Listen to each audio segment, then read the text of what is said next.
नमस्कार दोस्तों, आज हम पृथ्वी माता की कहानी सुनेंगे और जानेंगे कि हिलने डुलने वाली पृथ्वी माता कैसे स्थिर हुई। तो चलिए कहानी शुरू करते हैं। महर्षि कश्यप की पत्नी के पुत्र नाग थे। उनमें से महायशस्वी शेषनाग को अपनी माता का स्वभाव अच्छा नहीं लगता था, इसलिए उन्हें उनका साथ छोड़कर तपस्या करने का निश्चय किया। शेषनाग गंधमादन पर्वत पर बदरिकाश्रम तीर्थ में रहते हुए ब्रह्मा को प्रसन्न करने के लिए तप करने लगे। वह केवल वायु पीकर रहते और संयम पूर्वक व्रत करने लगे।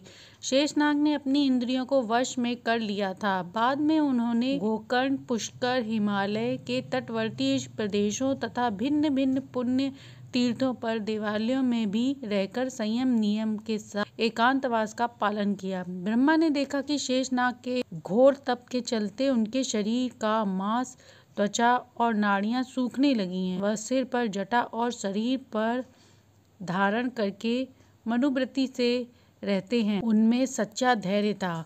वह निरंतर तप में लग्न थे। यह देखकर एक दिन ब्रह्मा उनके पास जाकर बोले, शेष, तुम यह तप किस लिए कर रहे हो? तुम्हारी यह कठोर तपस्या के कारण संपूर्ण प्रजा तृप्त हो रही है। तुम्हारे हृदय में जो कामना हो वह तुम मुझे बताओ, मैं तुम्हारी इच्छा पूर्ण करने की चेष्टा करूंगा। शेषनाग बोले, प्रभु, मेरे सहोदर सर्प भाई मंद बुद्धि हैं। वे सदा एक दूसरे में दोष निकालते हैं। मैं उनके कुटिल स्वभाव से ऊब कर तपस्या करने लगा हूँ ताकि मुझे उन्हें न देखना पड़े। वे सब मेरी विमाता और उनके पुत्रों से ईर्ष्या करते हैं। आकाश विचरण करने वाले पुत्र गरुण हमारे भाई हैं।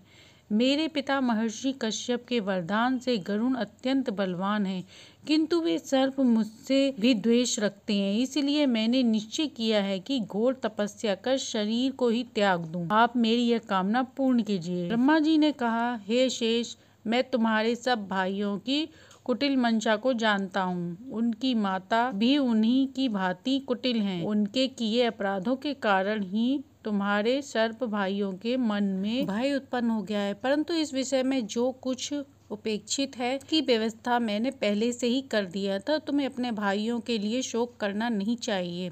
तुम भी अभिष्ट हो वैसा वरदान मांग लो। तुम्हारे ऊपर मेरा बहुत स्नेह है। नागों का भाई होने के बाद भी तुम्हारी बुद्धि उनकी तरह दूषित नहीं है, अपितु तुम धर्म के मार्ग पर हो। मांगो, क्या चाहिए? शेषनाग बोले, मेरी केवल यही इच्छा है कि मेरी बुद्धि सदा धर्म तथा तपस्या में लगी रहे। ब्रह्मा जी ने उत्तर दिया, शेष, मैं तुम्हारे इंद्रिय संयम और मनोवृत्ति से अत्यंत प्रसन्न हूँ। मैं तुम्हें आशीर्वाद देता हूँ कि तुम्हारी बुद्धि सदा स्थिर धर्म में रहे। मैं तुम्हें एक कार्य सौंप रहा हूँ जिसे तुम्हें करना है। कौन सा कार्य पितामह? इस पृथ्वी पर असंख्य पर्वत, वन, सागर, ग्राम, विहार और नगर स्थित हैं, परंतु यह पृथ्वी हिलती डुलती रहती है। तुम इसे भलीभांति अपने सिर पर इस प्रकार धारण करना कि यह पूर्वतः अचल हो जाए।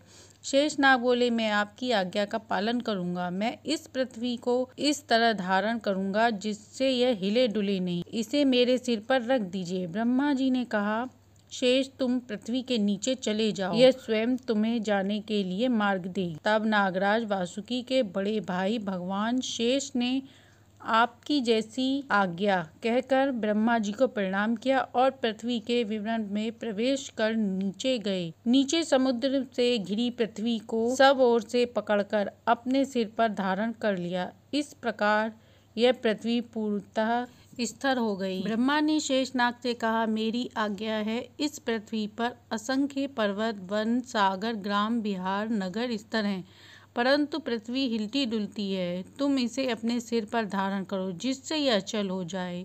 तो तभी से ये पृथ्वी स्थिर हो गई। तो ये थी पृथ्वी माता की कहानी। अच्छी लगी हो तो लाइक एंड सब्सक्राइब करें।